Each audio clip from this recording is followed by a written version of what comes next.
nosso podcast é um tema que é a cara da infância.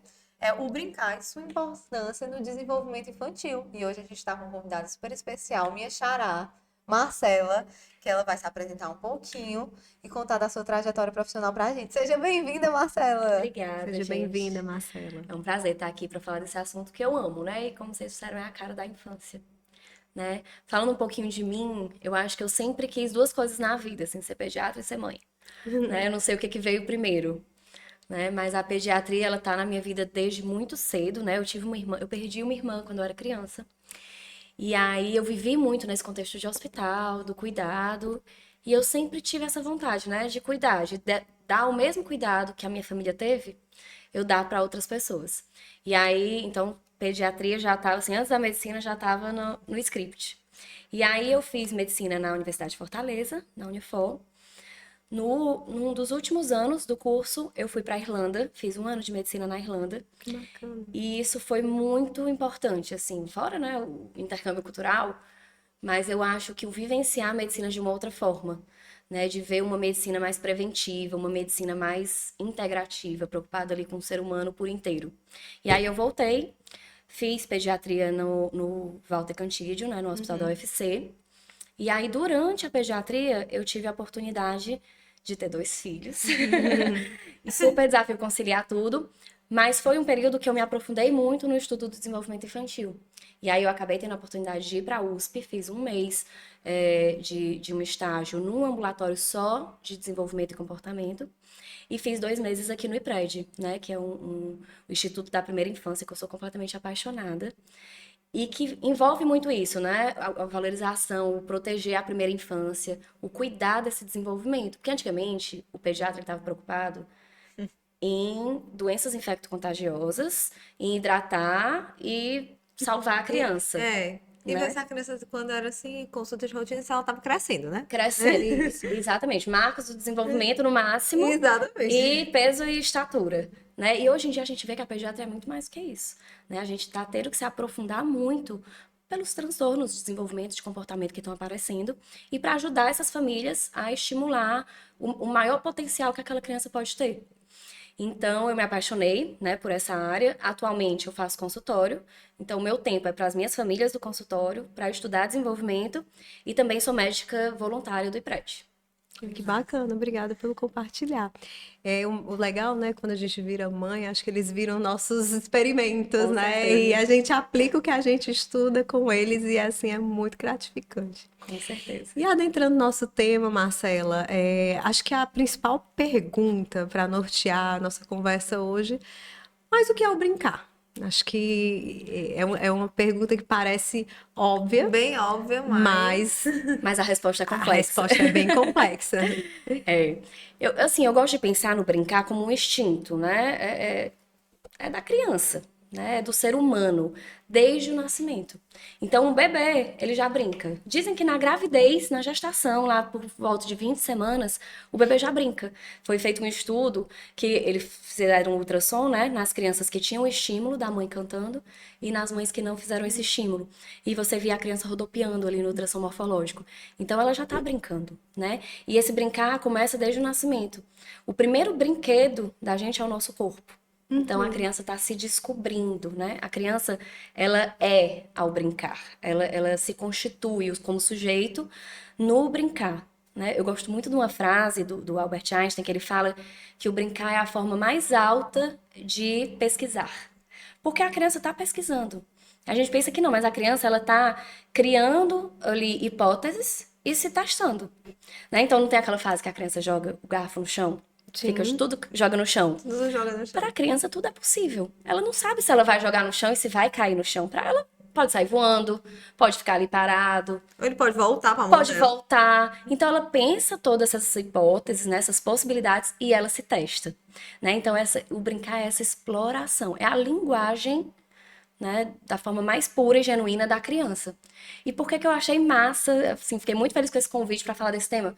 Porque a gente está tendo que voltar a falar sobre isso, né? Uhum. Há 20 anos atrás talvez fosse absurdo a gente se reunir para falar É sobre a sobre importância brincar. do brincar. Porque o brincar estava nas nossas casas. A gente tinha mais irmãos, primos, as famílias eram numerosas, a gente brincava na rua, a rua era um ambiente seguro. Então, o brincar estava na rotina. E hoje em dia a gente está perdendo isso, né? As crianças estão muito enclausuradas nos apartamentos, na tela, né? Muitas vezes sem estímulo. Então, achei massa, assim, falar sobre isso, porque talvez os pais, sabendo da importância desse brincar, eles vão dar mais tempo, E né? às vezes até com a rotina, com uma agenda mesmo, né? Com aquela rotina super corrida que vai pro balé, vai pra natação, depois vai pro inglês. E a agenda, às vezes, é muito mais cheia do que a de um adulto.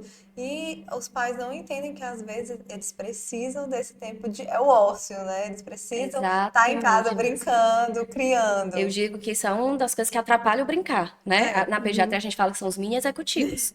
Porque eles vão para a escola e a tarde inteira tá preenchida com milhões de atividades. Cadê aquela hora de brincar? Né? Cadê aquela hora de experimentar o ócio, né? De sentir o tédio. Porque tem uma diferença, o tédio e o ócio. O tédio é você não ter o que fazer e não saber o que fazer com essa falta do que fazer.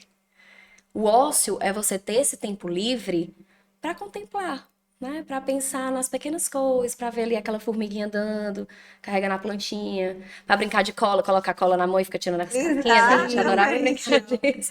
Então, esse tempo que mais para frente vai ser o ócio criativo, né? Que vai ser quando vão surgir as ideias. Isso para o adulto é muito importante. E as nossas crianças estão sendo privadas disso na maior das boas intenções, que a gente faz para achando que está fazendo, está Que a ocupando, gente está quer dar tudo, entretendo, quer né? dar o melhor, mas ao mesmo tempo a gente está tirando, é como se a gente estivesse exteriorizando essa criança. A gente está criando várias habilidades na criança, mas está tirando o tempo de contemplação, de interiorização, de sentir aquilo, de saber lidar com aquele sentimento. Então, o que você falou assim, é muito importante, a gente vê muito nas famílias. E a gente tem que também ter muito em mente, né? Porque existem vários tipos de brincar. Tem o brincar em que a criança brinca livre, né? Que sem a intervenção de algum adulto, porque a gente tem mania de dizer, ah, mas não se brinca assim. Mas na realidade, né, inclusive eu adoro Lego, por exemplo, e hoje eu não gosto tanto dos Legos que já vêm com um desenho, Tudo um pronto. projeto pré-pronto, né? Porque ele tira um pouco Do brilho até do mesmo. brilho do Sim. brincar, né? Porque a criança é assim, quando termina de montar aquele projeto, ela não quer mais mexer. É E igual ela quebra-cabeça, né? Você não quer mais. não Montou, quer tem que Acabou, ficar o ali. objetivo. acabou. Porque é como se o objetivo já tivesse sido alcançado. Então, é Sim. muito importante também. Claro que para o desenvolvimento deles, inclusive o estreitamento do relacionamento de pai, de mãe, é importante que a gente esteja presente na Sim. brincadeira, né? Que a gente também faça um direcionamento algumas vezes, mas a importância de deixá-los mais livre. Quando eles estão assim no auge da criatividade, quando a criança jogou o garfo, aquilo para ela tem até um desenho animado que é super, eu esqueci agora o nome, mas que eles é como se eles caíssem na terra e eles não conhecessem nada, né? E aí eles vão explorando a criança quando ela vê um garfo pela primeira vez, quando a gente vê a pequena sereia, para que serve isso? É uma brugunzunga? É para Uhum. pentear o cabelo? Então assim, eles vão aprender muito também pelo exemplo, né? Vai ver o adulto utilizando o garfo para se alimentar, mas até isso acontecer, essa O garfo pode ser experimentação, qualquer o coisa. garfo pode ser qualquer Exatamente. coisa, né? E aí a gente também, claro que dentro do limite da segurança, né? Porque a gente está falando, por exemplo, de uma criança bem Sim. pequena, né? A gente tem que ter aquela observação, né? E Estar deixar e fluir. deixar fluir, É. né? Esses dois tipos de brincar, os dois têm a sua importância, né? Mas de fato, o brincar livre, eu acho que ele é assim o mais importante. E o brincar livre, ele pode ser sozinho, pode ser com Sim. outras crianças, né? O brincar livre que a gente diz é que não é direcionado por um adulto, né? Não tem as regras do adulto. Não tá sendo cerceado ali, tá? Brincar livre, deixa a imaginação Eles dela estão fluir, na plenitude, na né? plenitude do ser criança. Exatamente. E Marcela, como o brincar pode contribuir para o desenvolvimento infantil? A gente fala do desenvolvimento infantil, normalmente quando se fala em desenvolvimento, fala em 5 domínios, né? Que é o motor, cognitivo, linguagem, o social e o contexto, que pode ser colocado aí como o afetivo. O brincar, ele perpassa por todos os 5, né? Então, quando a gente fala para motor, né? a criança tá ali no tummy time. Primeiros meses, coloca ali de cabeça de barriguinha para baixo, para fortalecer aquela musculatura da cervical. Aquilo ali já é um brincar. E tá sendo desenvolvido o motor grosso, né? Aí mais pra frente, o andar, o pular, o correr. Um pular amarelinha, gente, quantidade de motricidade grossa que vai exigir de coordenação, de equilíbrio. Então, motricidade grossa, motricidade fina, rosquear, empilhar, né? Fazer a pinça quando começa a introdução alimentar e a gente tem que deixar explorar os alimentos. Então, tudo isso o motor já engloba e está em desenvolvimento em qualquer brincar. Cognitivo, a gente fala sobre resolução de problemas básicos. Então, a criança está ali brincando com a bola caiu, criança de 1 ano e meio. A bola caiu embaixo da mesa. Como é que eu vou pegar essa bola? Peraí, se eu vier por aqui, tem um negócio ali, eu não consigo passar, eu tenho que ir por aqui. Aí eu tenho que me baixar, cuidado com a cabeça, eu tenho... Olha o planejamento que envolveu uma brincadeira de bola. Então, isso ela já está trabalhando a resolução de problemas. A linguagem nem se fala, né? Ao brincar com outras crianças, ao tentar se fazer entender, se regular o comportamento da outra criança, A pôr limites, a socialização. socialização. Então, tá tudo aí incluído. Então, eu considero que a experiência do brincar, ela é fundamental para a gente criar um ser humano que ajude, que seja ativo na sociedade no futuro, né? E que não seja aquele passivo, né? Ele tem que estimular o pensamento crítico, a autonomia, a autoconfiança. Tudo isso, o brincar vai ser muito importante. E Marcela, onde é que os pais entram nisso? Como é que eles podem estimular as crianças nesse brincar? Pronto, eu acho que a primeira coisa é dar o espaço para brincar, né? A partir do momento que o pai entende a importância desse brincar, ele vai recuar um pouco na hora de interferir, como você falou, né? Então, deixar esse brincar mais livre. E quando eu falo deixar brincar, né, é permitir, tem que ter um espaço e permitir ter tempo, né? Que a gente volta para essa questão do deixar o ócio, né? E deixar o brincar. É difícil a gente se colocar nessa posição de observar um brincar livre. É muito difícil. Com Porque a gente certeza. quer se meter. A criança tá. É Às muito vezes é um difícil pouco essa. caótico. É um pouco caótico. E às vezes é uma desconstrução. Então, por exemplo, o Eduardo, meu filho mais velho, ele tem 3 anos, adora brincar de cozinhar, né? Então tá ali. Mamãe tá fazendo aqui um arroz com chocolate. Primeira coisa que eu venho, eu falo, filho, arroz com chocolate não combina. Gente, por que arroz com chocolate? Sim. Na imaginação dele, podia ser arroz com sapo. Podia ser. A gente não tá falando de alimento, a gente tá falando de salgado e doce. Então, é permitir esse fluir da criança, né? Eu falando aqui, eu lembrei muito, o Saramago fala que o homem que eu sou hoje é a criança que eu fui, né? Então, olha que frase forte. Como que esse brincar, bestinha que as pessoas acham, vai ser importante para a constituição do eu, do homem lá no futuro. Dizem que quem brinca é um ser humano mais sociável, é um ser humano mais otimista, mais resiliente, porque soube lidar com esses pequenos conflitos que começam Sim. no brincar com outra criança, de querer dividir o brinquedo ou não, mas isso vai se desenvolvendo. E engraçado, assim, essa sua fala me relembrou muito. Na semana passada eu finalizei a leitura de um livro que é da Isa Minatel. Ela tem um livro que ela escreveu quando o filho dela tinha 1 ano e meio, 2 anos, que se chama Crianças Sem Limites. E nesse livro eu me lembrei da situação que você estava contando agora, da bola, né? Que às vezes a gente quer ajudar e acaba interferindo em todo um processo. Então, por exemplo, você podia ter tido uma atitude diferente e ter pegue A a bola bola, e dado pra né, e criança. dado para a criança. Então, como é que nós pais queremos que nossas crianças tenham iniciativas, sejam proativas, ingressem no mercado de trabalho, super criativas, pensando fora da caixa, se a gente, quando eles mais necessitavam desse espaço de desenvolver essas habilidades, a gente querendo ajudar, claro, obviamente que nós, como Sim. pais, né, mães, a gente está sempre naquele senso de proteção, mas a gente realmente precisa, muitas vezes, claro, num ambiente de segurança, como a gente já falou, sair um pouco dessa postura mais protagonista e ser realmente observador. Aí já entra a Maria Exatamente. Montessori, né? Que nunca faz por uma criança o que ela pode fazer sozinha. Perfeito, perfeito. A Maria Montessori, ela foi uma das pioneiras, né, em pensar sobre a infância, né, e ela defendia que a criança é um ser ativo, Sim. que está em busca de independência e de autonomia, e que nós adultos, nós temos que atuar como mediadores desse processo de desenvolvimento, né, e não como protagonistas. Então, a gente vai mediar, a gente vai potencializar esse desenvolvimento através de alguns estímulos, mas a gente não pode chegar interferindo, interrompendo o processo. Meu horário preferido na escola é a hora do intervalo. Eu amo me sentar e ficar. Ela na escola tem uma arquibancada, eu me sento e ficar observando aqueles milhares de formiguinhas ali, né? Que parece um formigueiro quando o intervalo é liberado. E ver a resolução dos conflitos e como eles se articulam e os grupos. Se mal soubessem, as pessoas. É o momento mais rico da escola. É o momento do intervalo, é o momento do recreio. E aí eu fico muito chateada. Eu tenho vontade de rasgar o meu diploma quando o pai diz assim: não, a educação infantil é só brincadeira. Por isso eu vou deixar, vou botar em qualquer canto e economizar dinheiro pra botar ele no colégio melhor ou maior.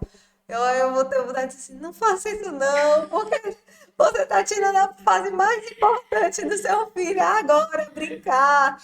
E aí, Isso daria outro podcast, Com- viu? com certeza. Que é as funções executivas que as crianças estão aprendendo indiretamente através do brincar, né?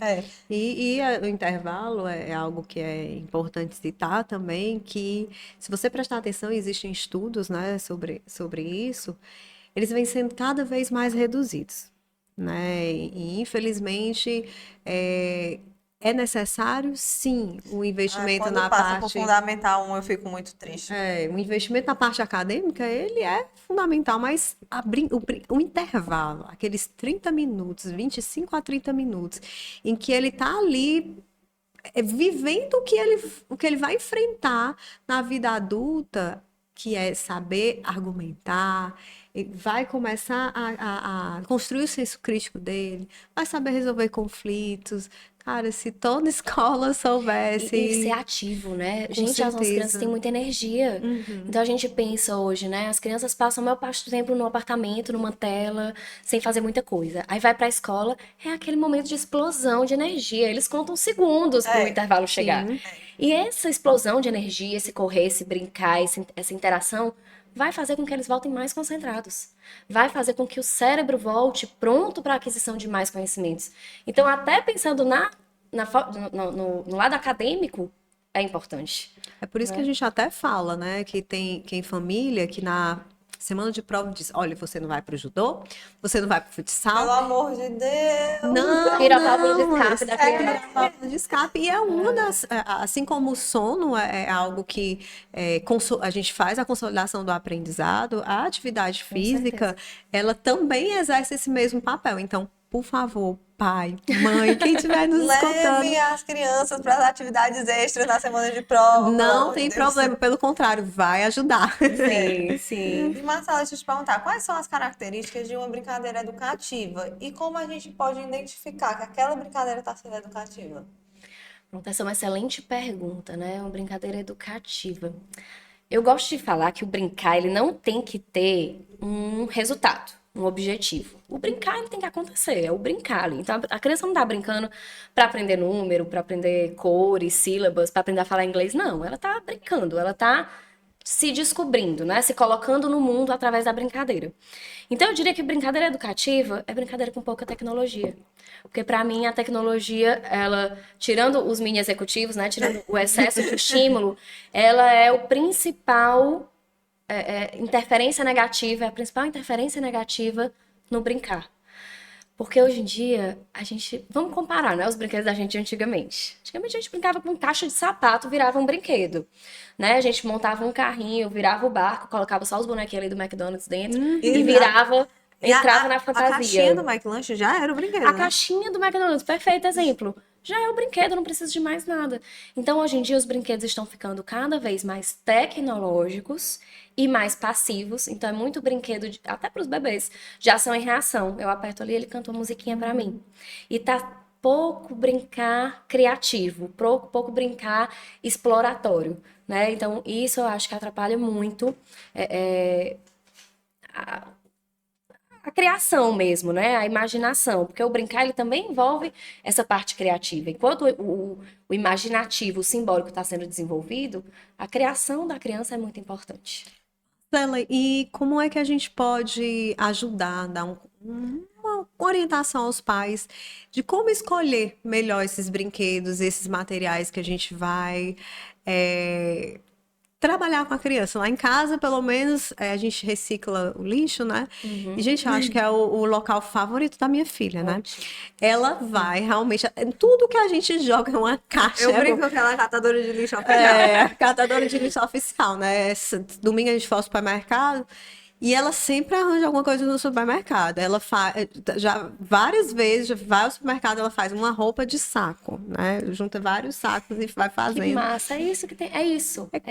Eu acho que, por exemplo, o que é que não é pra fazer? Sair desse podcast e comprar brinquedo, né? Eu acho que é justamente o oposto, né? Óbvio que a criança vai ganhar brinquedo, vai ter presente de aniversário, você vai dar um presente de Natal que a criança tá pedindo o ano todo. Então, é legal esse movimento, Sim. né, de presentear a criança.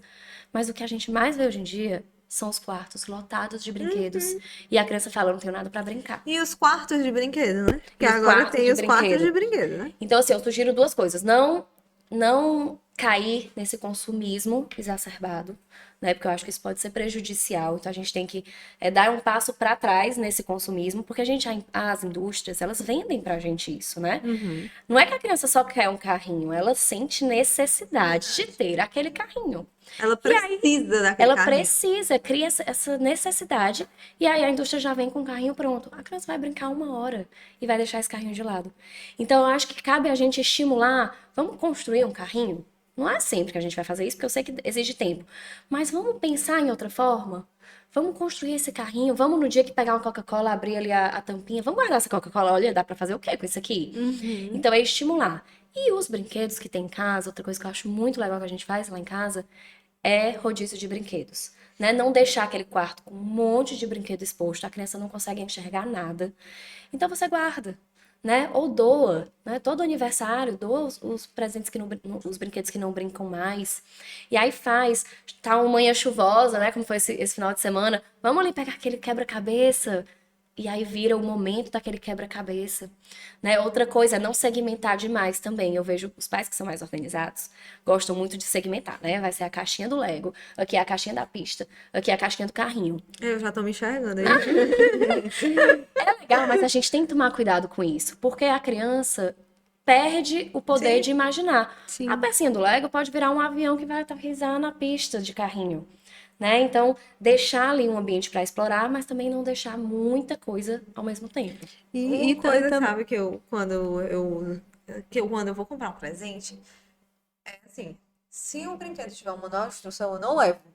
Porque ele não, o brinquedo não é para ter uma manual de instrução, ele é para ser simples, é para a criança olhar e pronto, e fazer o que quiser. Se ele tiver uma manual de instrução, pronto, a E primeira permitir coisa. múltiplas abordagens, Exatamente. né? Se tiver, eu já nem levo, porque aí é muito sofisticado, muito tecnológico, eu já sei que aquilo não vai funcionar. E a gente acaba, gente, querendo agradar nossos filhos, a gente acaba dando mais do que eles precisam, né? Sim. O Eduardo, outro dia, ele adora as garrafinhas dele térmicas, né?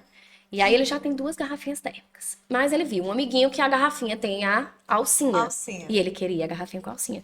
E o Dudu não pede nada. E aí ele me pediu, eu falei assim, eu vou comprar, né? Pensei. E aí meu marido chegou em casa, eu trocando ideia com ele, falei, amor, o Dudu quer uma garrafinha com alcinha. Aí ele olhou assim pra mim, ele já tem 2 garrafas. Filho, por que você não cria uma alça? Gente, foi a tarde inteira pro menino criar uma alça. Pegou EVA, pegou um monte de coisa reciclável, arame, e fez. Chegou em casa, foi a sensação, ele me mostrar o que ele tinha construído. Então, a gente passa desse negócio de só querer e ter Uhum. pelo construir, né? Que aí exige o ato de pensar, de elaborar, de ter a Solucionar, criatividade, né? de solucionar, de esperar, porque às vezes não tinha o EVA na hora, foi tentar procurar em algum outro canto. Então, assim, eu acho que é tentar deixar os brinquedos os mais simples, brinquedos de verdade, bloco, boneca, caixa de papelão, e menos passivo, assim, só de... Mas E isso eu- é muito verdade. A minha mãe, né? Que vó, né? Você sabe que vó é um terror. Deu um carrinho super moderno, aqueles que é um cachorro que late, que fala, que canta, né? Aquele garrudo, pra Luísa. E aí, ela, né, amou, ela pediu que queria o carrinho é uma fortuna. Eu digo, meu Deus, eu nunca tenho coragem pra um brinquedo desse preço. Mas ok, vó, que dá. Aí, né, chegou, ela levou pra casa de praia. Menino, tava pensando esse final de semana. Ela usou, tipo, uma semana. Ela gosta. É do papel que veio embalado, um ovo de Páscoa. Ela queria era botar na cabeça e dizer que era o chapéu dela. Entendeu? Então, assim, foi comprado um carrinho, que foi uma pequena fortuna. E ela usou uma semana, E mas ela ela gostou, tava foi mesmo da gostando, era da embalagem. embalagem. Mas a minha filha é assim mesmo. Ela, assim, embalagem é com ela. E engraçado que quanto mais você estimula isso, eles vão aprendendo a pensar fora da caixa. Semana passada, ela foi fazer uma atividade e faltou cola. Quando a gente foi abrir na casa de uma pedagoga, faltou cola. A gente foi abrir, a cola tava totalmente Dura, né? dura, sem uso. Não dava para usar. Ela, mamãe, eu tenho uma ideia. Eu tenho um caderno que tem vários adesivos. Olha que Que legal. tal a gente pegar esse caderno e a gente corta o adesivo para que a gente possa colocar e fazer a tarefa? Resolução de problemas, deu uma aula. Deu uma aula de resolução de problemas e assim, eu achei muito bacana porque se ela fosse estimulada a só fazer de uma forma, ela só ia conseguir resolver a atividade com a cola, né? Exatamente. Então acho que a gente realmente precisa deixá-los, né? Dar muita independência. E eu acho que à medida que eles vão crescendo, né? Uma criança como por exemplo, o Eduardo já de 3 anos, a Luísa com 5 de também dar um espaço para eles, por mais organizados, né, que a gente queira que a nossa casa esteja, é, passa tão rápido, Isso. né? E eu acho que a gente precisa. Não, por que que a Barbie sereia não pode usar o dinossauro como um meio de transporte dela? Porque lá em casa a brincadeira é assim. Eu acho que a gente precisa deixar a criatividade fluir, o arroz com chocolate, por que não, Uhum. né? E é isso que vai fazer com que essas crianças, elas realmente se desenvolvam ao máximo. Marcela, certeza. deixa eu te perguntar. Quais são os impactos que essas crianças, os mini executivos, né, com essa falta de tempo de brincar, vão ter no desenvolvimento infantil delas? Pois é, a gente vai ver prejuízo em todos aqueles domínios do desenvolvimento, né?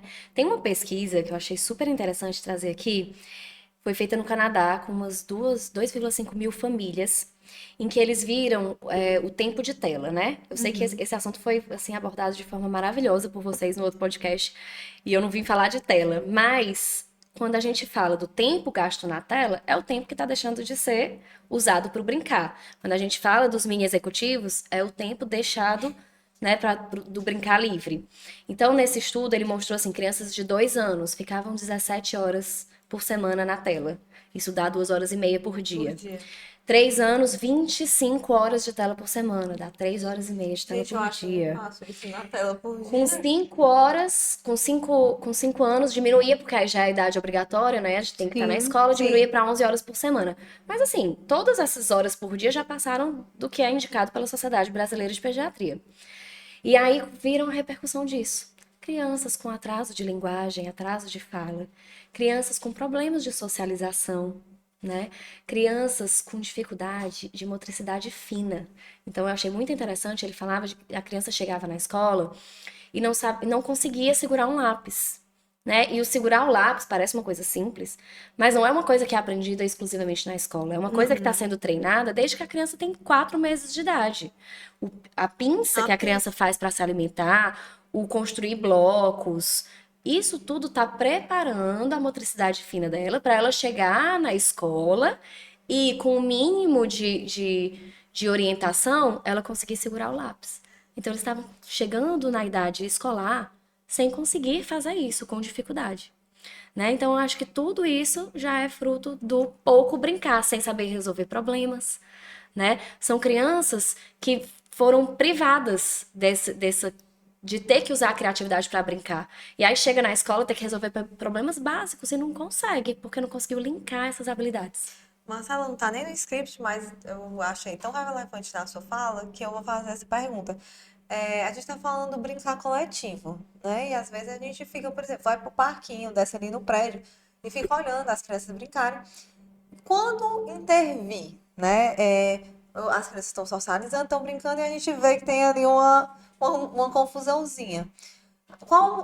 Quando os pais chegam para intervir nessa situação? Até quando a gente deixa eles resolverem Eu sozinhos? diria que é quando a segurança de algum deles tá colocada em É risco. risco. Se a segurança não tiver, deixa fluir.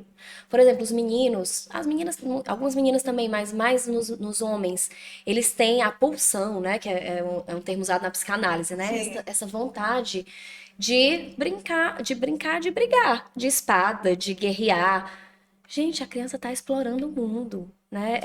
É esse pulsar desbravador, de querer conquistar. Aquilo ali não necessariamente quer dizer agressividade, mas óbvio, tá passando do limite. Você tá vendo que tem uma criança que tá querendo usar aquilo para agredir o coleguinha, aí não, aí é hora de intervir, explicar, não chegar brigando ou constrangendo até quem tá fazendo essa brincadeira mais violenta, né? Chegar explicando, olha, isso aqui tá muito legal essa brincadeira, mas quase machucou um amiguinho. Vamos tentar trocar?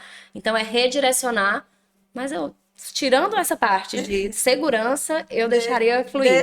Deixa eles se resolverem, Sim. né? É o que a gente conversa muito com os pais, né? Olha, as crianças, elas se resolvem. Agora, a partir do momento que a gente interfere, que a gente se intromete, aí nós adultos, a gente tem uma dificuldade muito maior, né? Sim.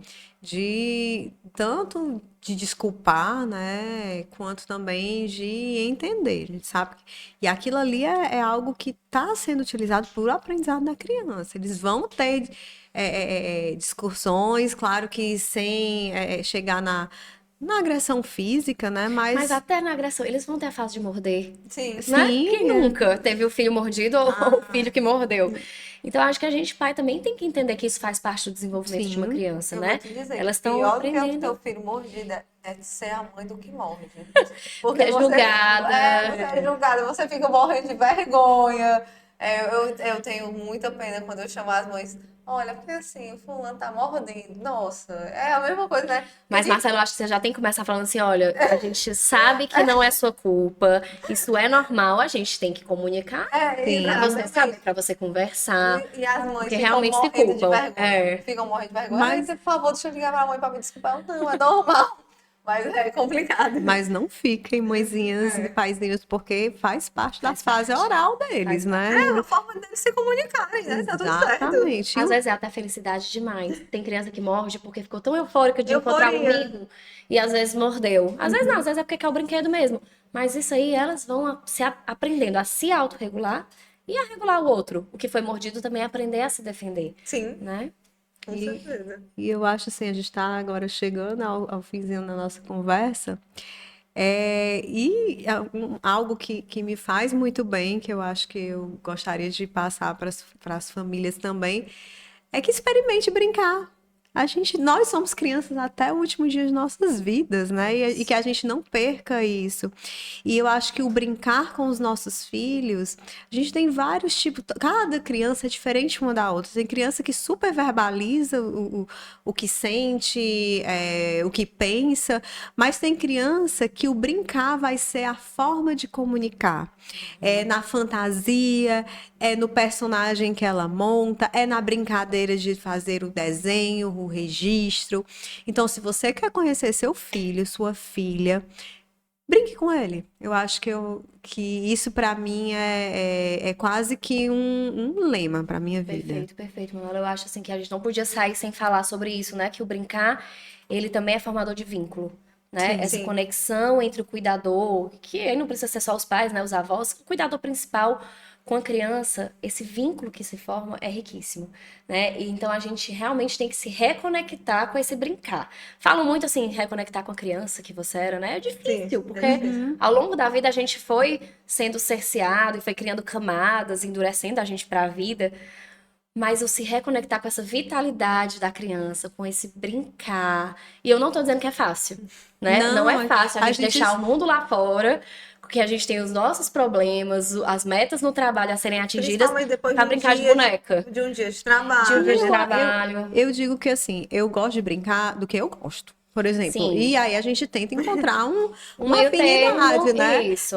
Eu amo música. Assim, eu sou alucinada por música e a minha filha, pelo exemplo, também gosta muito. Então, se eu não gosto de sentar para brincar de boneca, vamos ouvir uma música, vamos dançar aqui, vamos A cantar semana passada junto. foi show de calouros, que nós éramos a plateia e ela era artista. Exato. Então, assim, É acho muito que você legal. tentar se conectar. Meu marido já gosta de brincadeiras mais menino, né?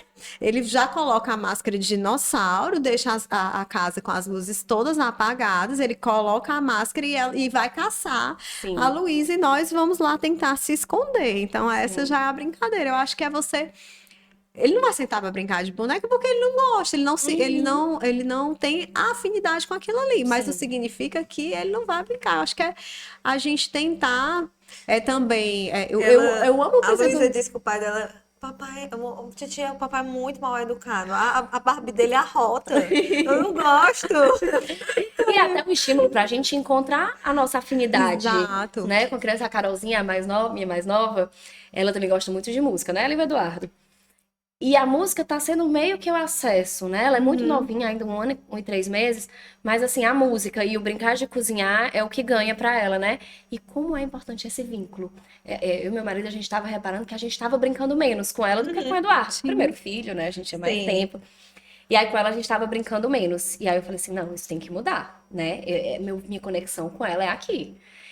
Porque a gente, quando a gente tá brincando, quando eu sento pra brincar com a Carol, ela percebe que eu tô 100% olhando pra ela, eu tô 100% naquilo. Uhum. Essa presença, ela é muito rica, né? Eles se sentem muito amados. Então, esse momento de conexão, eu digo que ele vai construir aí um solo fértil pro diálogo, pra resolução de problemas lá na frente. O Pra pessoal fala muito confiança, pra né? confiança. O pessoal fala muito do Terrible Two, né? Que é a Sim. fase de birra dos 2 anos, que de fato existe, mas eu gosto de chamar de Incredible Two, porque junto com as birras vem a linguagem, o desenvolvimento. Eu acho linda essa fase. Quando você tem esse solo fértil, o Terrible Two fica muito mais fácil de lidar, porque você criou aquela conexão com a Sim. criança. Quando você chega na adolescência, que é aquela fase que a criança não quer, né? A opinião do pai não é tão importante quanto a opinião do amigo, mas quando você tem essa intimidade com seu filho, ele vai lhe escutar, Com né? certeza. Ele vai se sentir ouvido. Então, assim, o que de mensagem final, né? Eu acho que a gente tem que pensar nos pilares da parentalidade, né? Do mesmo jeito que na minha religião a gente fala que tem que construir a casa sobre a rocha, né? Sim. Uhum. Falando aí de Deus e dos valores, a parentalidade eu acho que a gente tem que construir com pilares muito sólidos, né? E eu considero pilares, né? O ouvir, o cuidar, o orientar, né? De forma empática, com uma disciplina respeitosa, né? Que a gente escute, mas que a gente dê limites.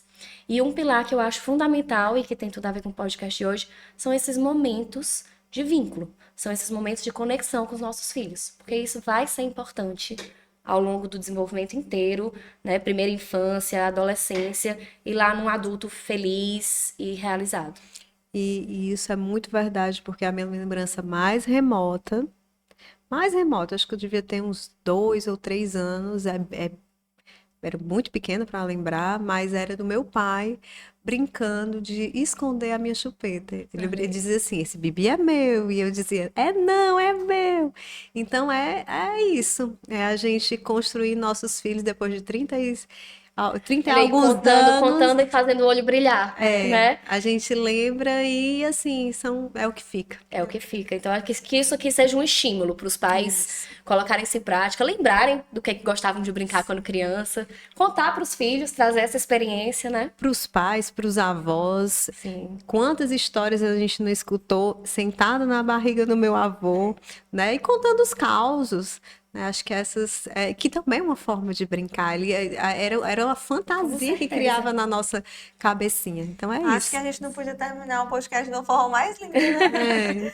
É, Marcela, muito obrigada por ter vindo, pelo seu tempo, por essa aula que você deu aqui pra gente. Seja muito bem-vinda várias vezes para falar de vários assuntos aqui que a gente tem muito para conversar. Eu que agradeço, gente. Achei que foi uma troca incrível. É sempre muito bom conversar sobre a melhor fase das nossas vidas, né? Muito obrigada, Marcela. Obrigada.